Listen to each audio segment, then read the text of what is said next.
So in one of the groups that I have, a member had suggested that we have a discussion on developing a business plan for a small business.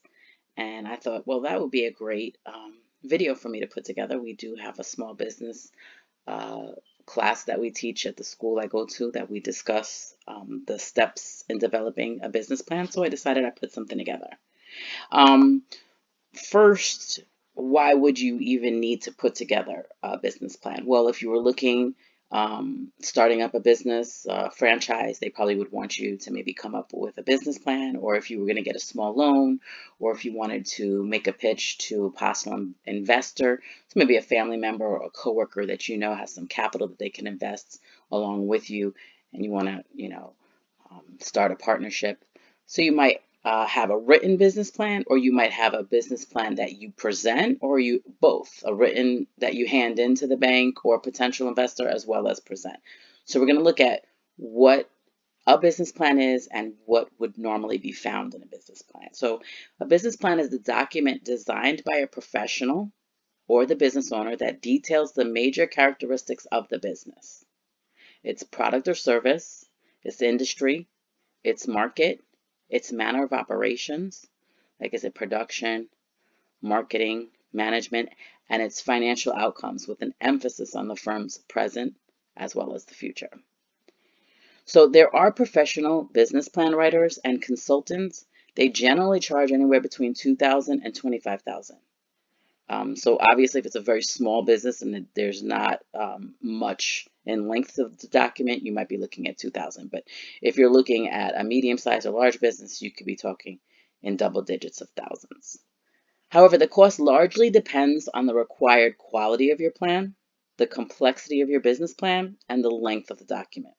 A small business owner will probably be on the lower end between $2,000 to $8,000 and will be more likely to lure a writer or consultant, hire a writer or consultant on an hourly basis, so somewhere between $50 to $150 an hour. So you're going to want to do your homework on what's the best decision for you and your business as far as is this something that you can afford in hiring a writer or hiring a consultant to help you in the development of the plan. If it's something that's within your budget, and a consultant might be a little cheaper at maybe $50 or $100 an hour, they're not going to write it for you, but they will kind of come in as a mentor after you're finished or while they'll look at your first draft. They'll do some corrections and they'll help you. So you might not have to put too much into a consultant if you're a small business. So you might want to sit down and think about what your options are. But if you know you don't have the money to put into it because all the money that you have are you going to put into your business, well, then you know it's going to be a DIY, do it yourself. But no matter what your final decision is, this PowerPoint will help you get started. There are many templates out there you can download and type over. So you would have some sort of starting point or at least framework or structure that you would be able to input your information into. And I'll share that with you at the end. So the basic setup. So you start off with maybe a vision, which would be maybe, one sentence or two sentence on what you want to see with this business. Now, if it's an existing business, that'd be a lot different because you might already have an existing vision plan and an existing mission. But if you don't and it's something you propose, you would then be able to describe that if it's not an existing product. Then you have the elevator pitch, and we'll talk about each one of these, and then the executive summary, and then the business plan itself. Now notice these are words here, so this would be like two sentences. The mission would be like a paragraph. The elevator pitch might be 2 paragraphs, and the executive summary would be about a page. And then the business plan is 40 pages long. And then here are the normal sections that you would see set up in there. You'd have a cover letter, a title page, a table of contents, because if it's a specific investor, they might want to fast forward right to the financials. They just want to see what your statement of cash flow, your income statement, your balance sheet, and possibly your financial ratios. If it's a bank or an investor, they might just want to be only interested in this particular section of it. So you definitely want to have a table of content for those that want to go right into the meat and potatoes and skip over some of this other stuff. I think another vital part is the market. You discussing who your target market is and how you plan to sell, what your distribution channel is, and how you plan to get the word out and advertise. So these two sections, I think, are the two most important sections of the business plan. So it's cover letter, title page, table of contents, executive summary. Then you're going to talk within the business plan. You're going to talk about the company, the market, the organization, like who runs it and what kind of hierarchical uh, management and employees and their experience. And then you talk about the financials, and then the appendixes, you're going to at the end put your resumes, or I'll give you examples of what would be at the ends. All right, so the cover letter. A cover letter is a one-page document on business stationery that introduces the business plan and the business owner to the recipient and indicates why the recipient is being asked to read the plan. So they're basically just kind of going to explain what the purpose of this for. And especially it's important if this is an audience that has no idea what they're sitting down to. So if you're doing basically that sales pitch or that elevator pitch, and you're just wanting, coworkers or friends, neighbors, family members to be interested in investing with you, and they don't know what they're walking into, this would be important. So if you're giving them something to read as well as you might be presenting, you're going to want them to be able to, have an idea of what you're going to be talking about. So this would be the opportunity for you to do that in the cover letter. Next is the title page. This would contain introductory information like the company name, the contact information, the date the version of the plan was completed, a proprietary statement to protect your ideas. Your table of contents, that's where you're going to list all the major section headings. It should be in bold-face type, the sections underneath each major section. So you might have like financials, so that should be in bold type, and then under there you would list which financials. Definitely want to be able to list them individually because there might be something specific that an investor or a bank is looking for.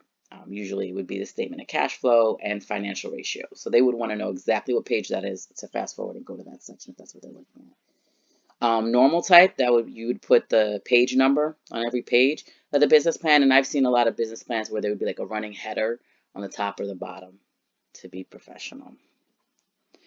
The beginning section, it should be short yet powerful.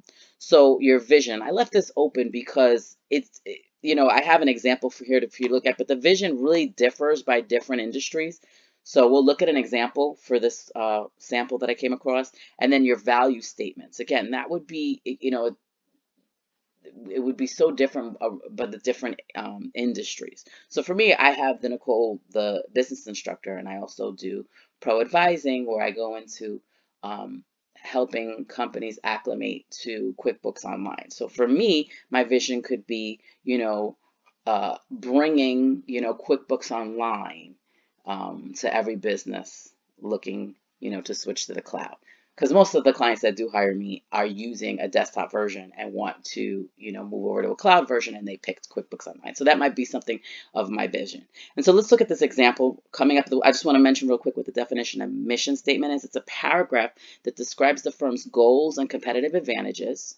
It talks in terms of how it will make a difference and for the customer or for the industry. So let's look at the example I came across. I just Googled and I came over the Steele County Government. So that's the name of the company, Steele County Government. Here's their mission statement. So Steele County Government is dedicated to delivering effective, efficient, respectful public service with integrity and accountability using both proven and innovative methods. Okay, and then they have here tagline, quality public service provided with integrity. Their vision statement is to make Steele County the place of choice to live, work, play, and grow in southern Minnesota. And their value statements are: we are responsible, accountable, respectful, effective, efficient public stewards. We promote honesty, integrity, and openness in all we do. We encourage innovation to meet challenges. We foster an environment of collaboration. Okay, so you would have to sit here and brainstorm. This beginning section should be short and powerful, and it should represent what it is that you provide as a service or what you provide as a product.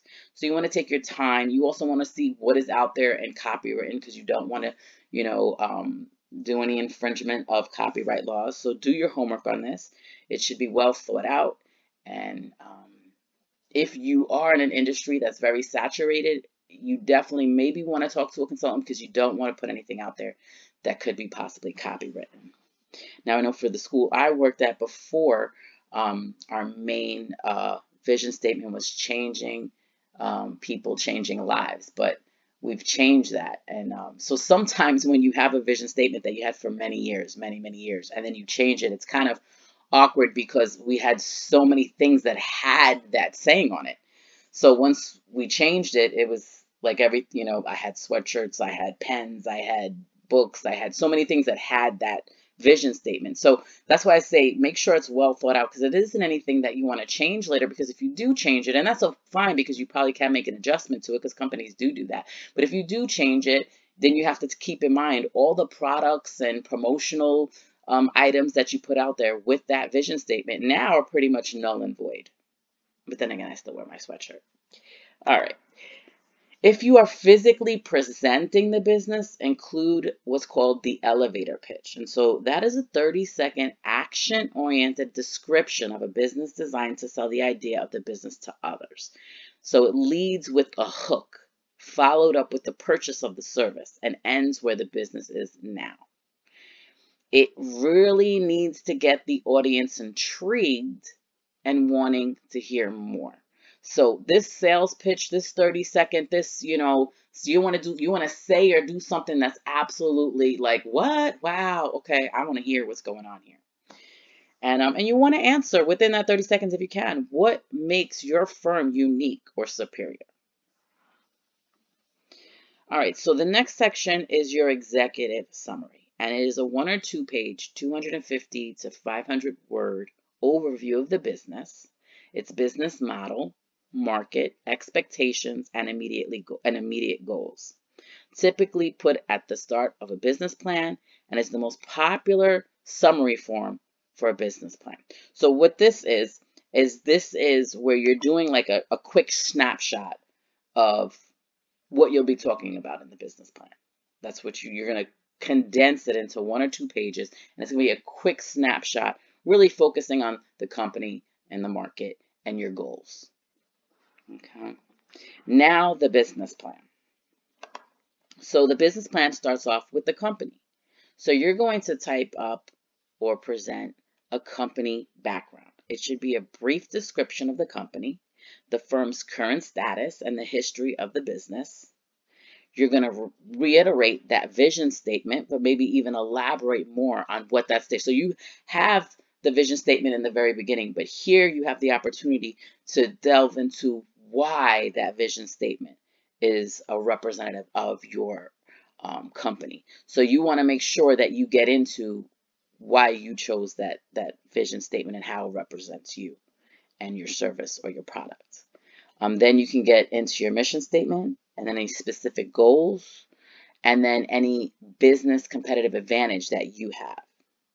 The company or product or service and industry should be described in detail. You should also either bring in a product or talk about the product there or your service in detail. Explain how the customer uses the product. You want to talk about any proprietary technology that sets you apart from your competitors. And then you also want to go into an industry description. So you want to talk about what the industry is like already and how you fit into that industry, what sets you apart from it as well. Then you have to talk about the market. So I think there's a couple of slides on this. So the market and target customer. So you want total population of the people or firms you plan to sell to. Your target customer section focuses on the attention on who you think is going to buy your product or your service. You're going to discuss demographics in relation to the product and how often they buy and the past experience. So you're basically going to say, well, what type of area is the surrounding area or the target market you're going for. So if you're a store that's a brick and mortar, meaning you're open to the public and people can walk in and out, you're going to talk about the demographics of that particular area. So if it's predominantly middle class or blue collar workers or a certain age group or a certain religion, or whatever it may be, and you know that you have a specific, unique product that adheres to that group that yields the majority of that particular demographic area, you would then say, this is where I'm targeting, and you would be able to present factual information. So every town and city has demographic information that's made public, so you could look that up. So you can look up, in City Hall, Town Hall, and see what information they have there for you about the demographics, and you would present that as factual. And that's something you could put at the end as well. We'll talk about the items you would put at the end to prove these claims that you're saying in your business plan. The next thing is you want to talk about competition and the competitive advantage. So it's really important to be honest here, because you never want to say, well, there's no competition in the area, because they are going to do their homework, especially investors and banks. They're going to see so if I open up a bakery and I say, well, I'm going to be the only bakery in town, and then they just simply Google the town I live in and find there's 4 or 5 other bakeries out there, they're going to throw your business plan to the side and not even, so you want to just make sure you're honest here. List all your competitors, but take this as an advantage to say, an opportunity to say, how do you have a competitive advantage over them? Maybe it's your price, or maybe it's the unique products. So you can say, well, yes, there are 4 other bakeries in this area, but not one of them are making flan. And I know, given the demographics that I presented earlier, the majority of the people living in this area would like this particular item. So this would be something you'd be able to, do your research and present. You could also do, in the section, you could do your own research analysis. You can actually put out questionnaires or call local, people and do your own research and present it in this section.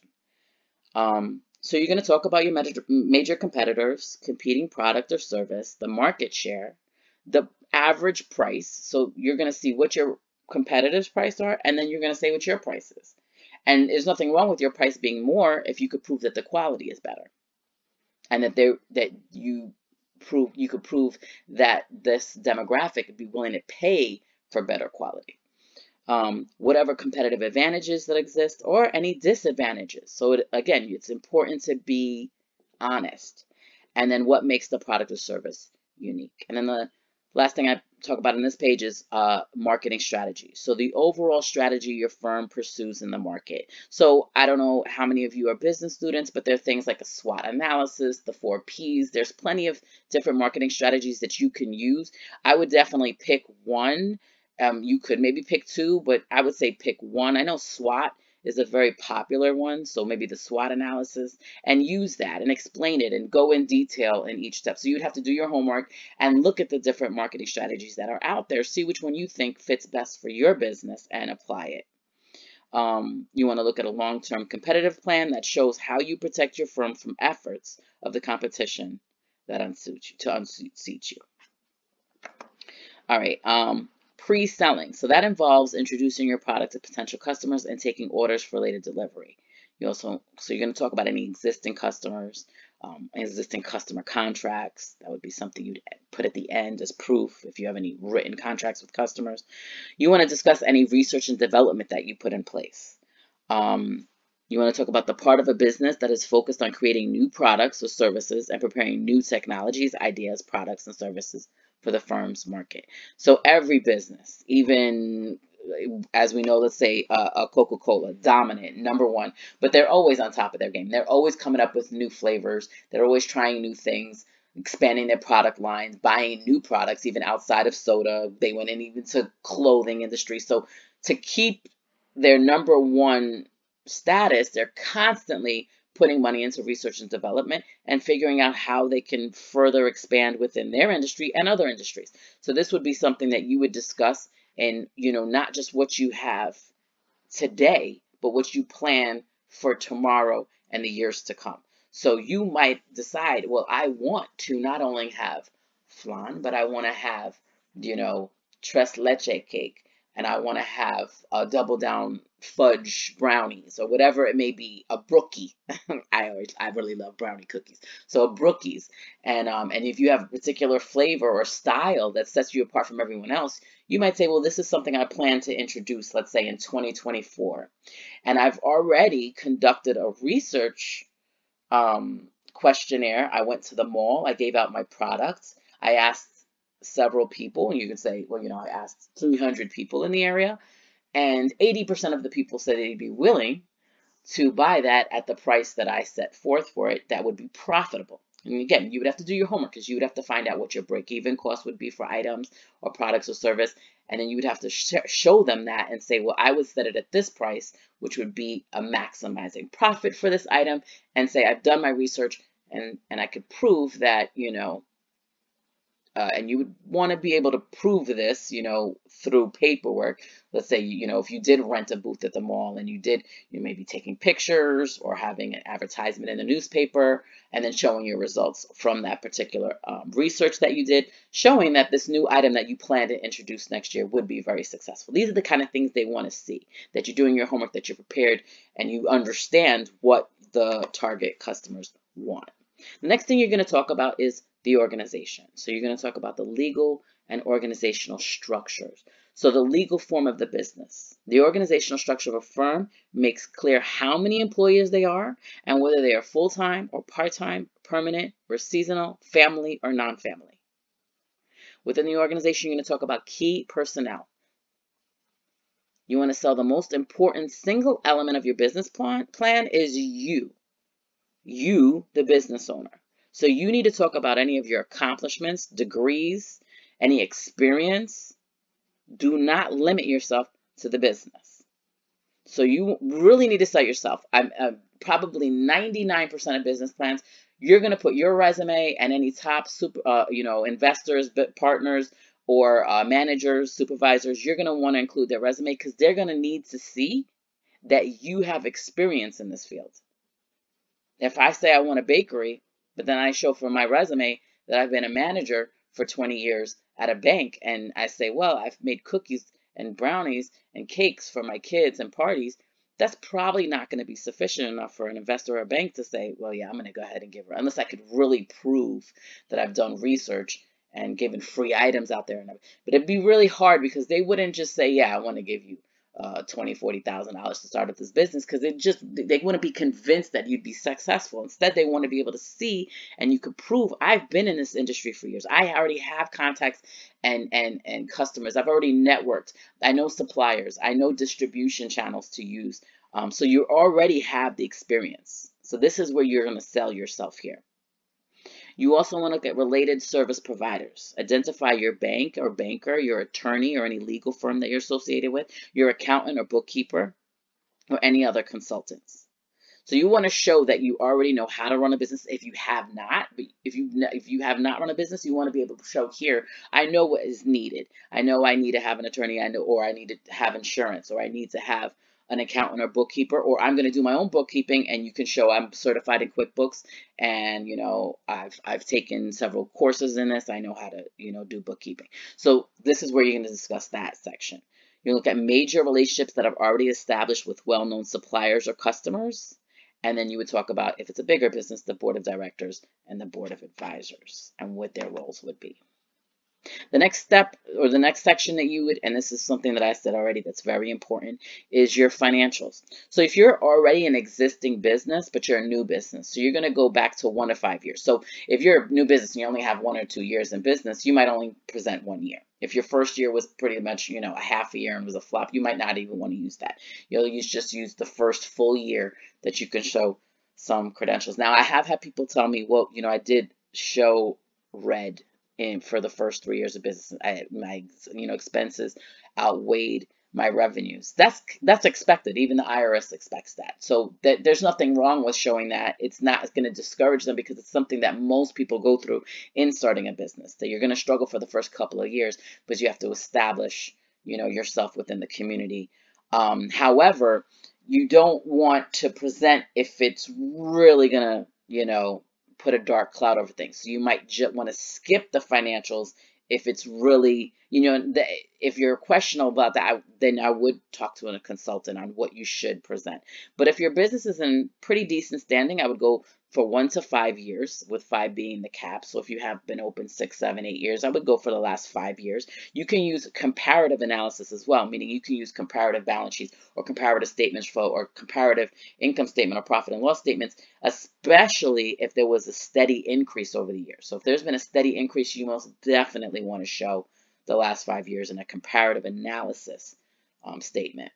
So you're going to present your income statement, profit and loss, your balance sheet, and your statement of cash flow. And if you have these items for at least 2 years, then you're going to want to use financial ratios. And I have a list of them on the next slide. So financial ratios, for most of you probably have taken finance or intro to finance, they're important in being able to establish certain aspects of the business, like what is your return on assets? What are your return on equity? What's your return on investment? So you want to be able to show them certain things. I have a list of ratios on the next 2 slides that you would include if you can. Again, this is only if you have a couple of years of financial statements to present. If you don't, and you're fresh new, then you're going to have to rely on bank statements. So you might have to do personal bank statements to prove you have some sort of equity or cash flow, that you have a stable job, especially if you're going to keep it. And this is kind of more of like, you're going to maintain your job and running the business. You want to be able to show some sort of financial standing that the bank would feel secure in making a lending offer to you, because you might not get what you're asking, but they might offer something. So you would at least want to hand in your bank statements. But let's look, if you have been in business for 2 years, what kind of ratios would you use? So the gross profit margin, the net profit margin, a coverage ratio, the current ratio, and quick ratio, if depending on what type of assets your business has. Okay. Debt to equity ratio, inventory turnover, if you sell products, total asset turnover, return on equity, and return on assets. So these are ones that, if you've ever taken intro to finance, you've most definitely computed these ratios with given, financial statements. So you took your balance sheet or your statement of cash flow or your income statement, and you took those numbers and you inputted them into whatever ratio you were given on your exam or assignment. And so if you don't know, then do your homework on this. It is something that's very important for investors and banks. So if you haven't delved and you're a new business, this is something you definitely want to eventually to get into, especially if you want to go into getting loans or lines of credit. These ratios are important to provide. And here's the last part is the appendices. So in the appendix, you want to be able to provide any supporting documentation for key components in your business plan. So like I said, the financial statements are extremely important. So if you have those financial statements, you're going to want to print them out and provide them. If you've been in business for 5 years, you're going to give them 5 years of business, unless you think the first 2 years you did horrible and you don't want to share that, then do the last 3 years. You're also going to put any financial marketing research that you did and the findings, any charts, that you might be able to put in there so they can visualize the results that you're presenting. This is also a great place to put any tables or charts that you didn't get to put in the main body of the business plan. So here are some examples that you would put in the section. A 1-page version of the owner's resume, and then any employees if applicable, like supervisors, to show the industry experience so that you already know what you're doing. You've worked in this field for many years. You have established customers, relations, and so on. Product or service pictures or specifications. Any results from marketing studies that you've, you can do market studies yourself, or you can even go to a marketing research firm, and some of them might, if you're a new customer and you're telling them what you're trying to do, give you a good deal on a small marketing research project that they take on, and that would look very professional, and it wouldn't be that expensive if you went and said, I'm not dealing with a lot of money, I just want something small. They'll just maybe go out to the mall or send out some questionnaires, have them answered, and they put together, a nice little packet for you, and that's something you could put at the end there. But again, it's something you can do, because it is something that you can do your homework on and put in your place yourself.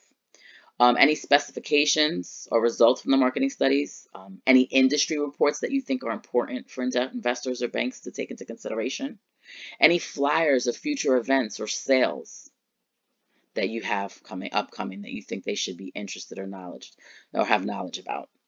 Any list of current customers or any signed customer contracts you already have in place. That's very important for them to see, because they need to see, oh, you already have, something extended. You have a source of cash inflow or receivables that you have a contract, and they can say, all right, well, we already know there should be a steady amount of revenue coming in from these list of customers or customer contracts that you can provide.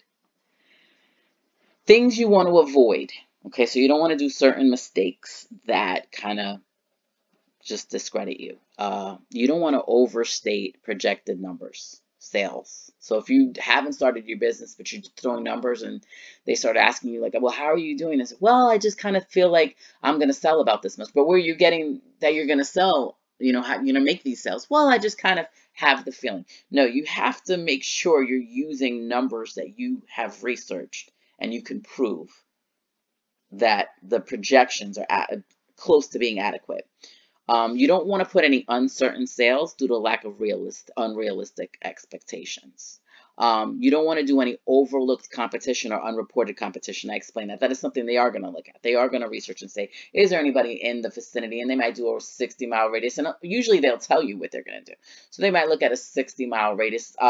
Franchise do that. If you are looking to open up a franchise, they most definitely look and see, is there an existing franchise within that area or an existing competitor with that area.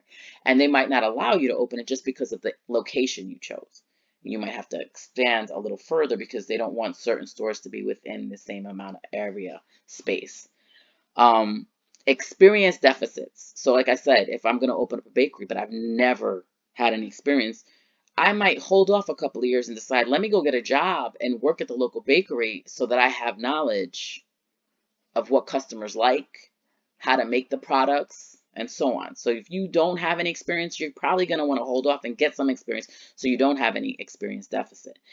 Any inadequate marketing research. So you don't want to just go in, well, I think. You want to have some sort of market research. Again, if you can't afford a marketing research firm, then you have to do your homework and figure out what you can do to put in place. You can rent a booth at a local college or at a mall and, bring your product or do a sales pitch and ask people, could you just do a quick survey for me? You might have to give them something in exchange to do that. Maybe, it could be pens or, a smile and a thank you or a quick snack or whatever it may be, a water bottle, but some sort of incentive. And you also want to have some sort of documentation to prove that you did this.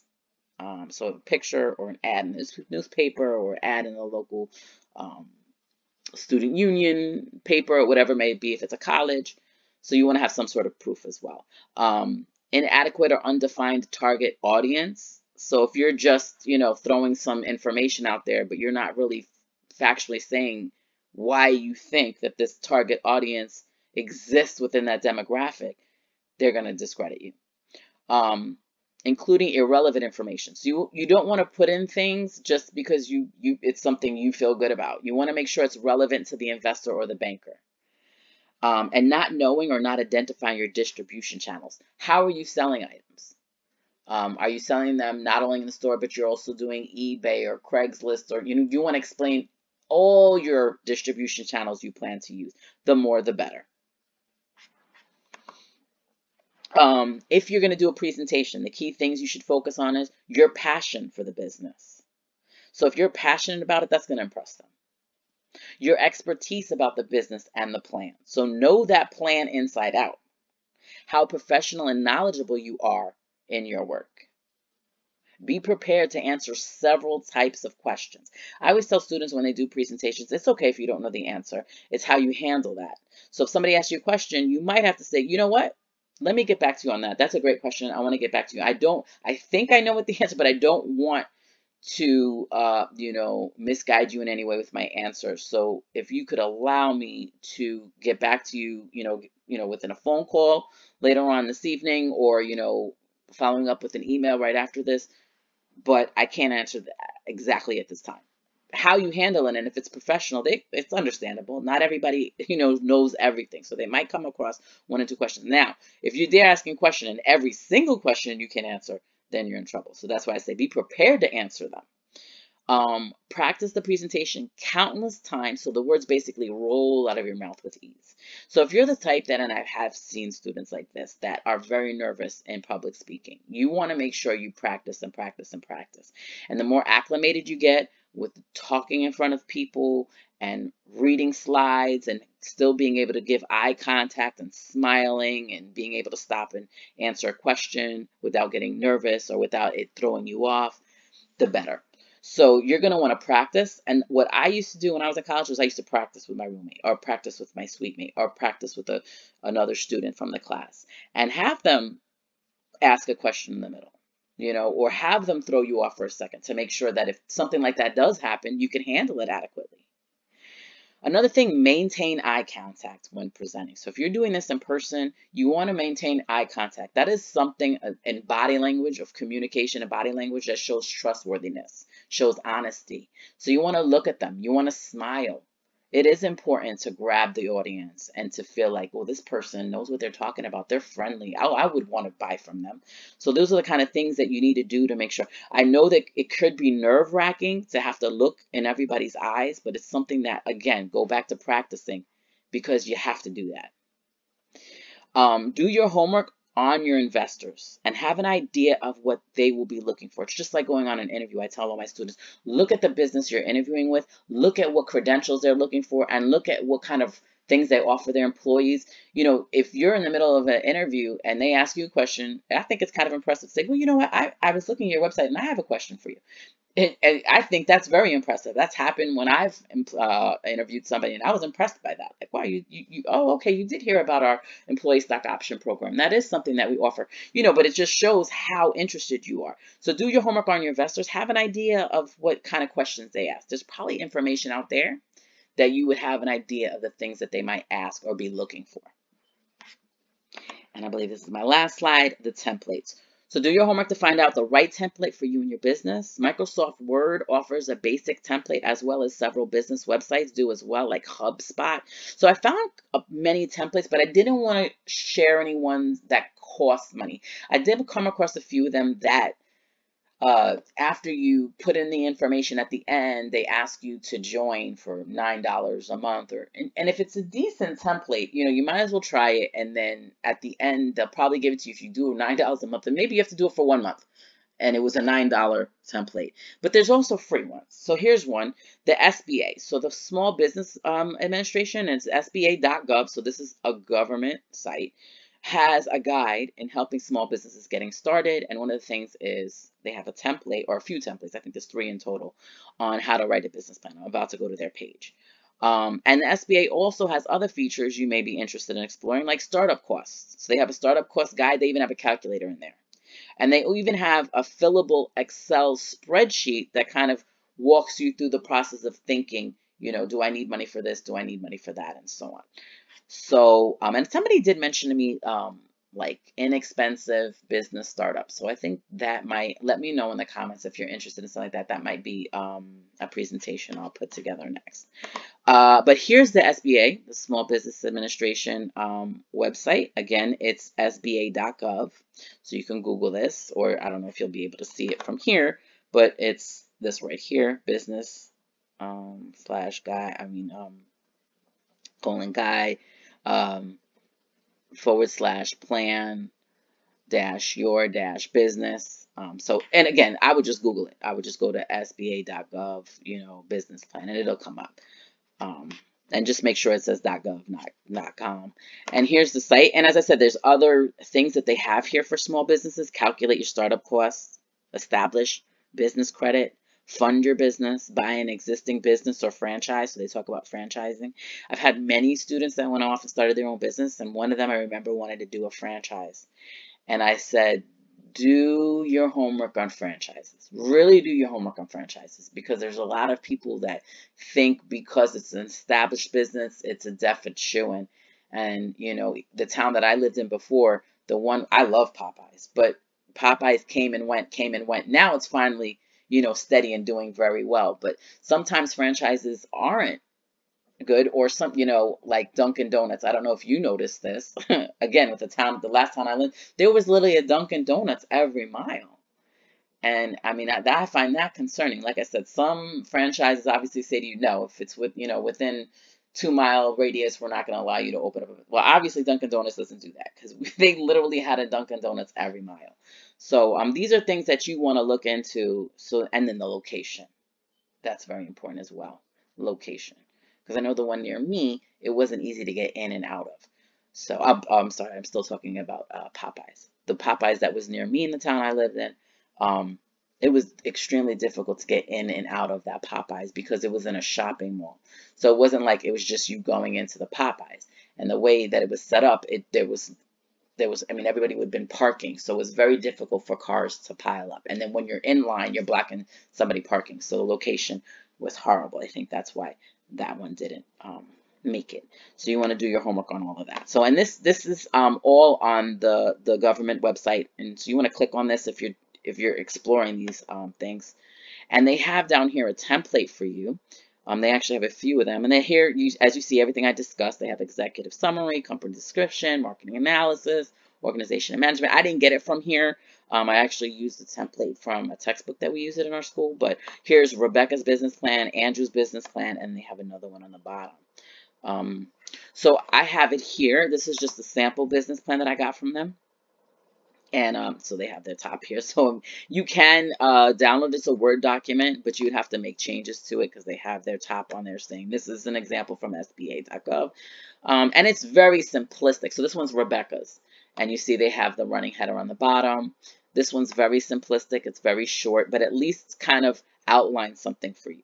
So, and I wouldn't really tell you to take somebody's, but there are companies out there, because I did see a few companies that posted their business plans out there.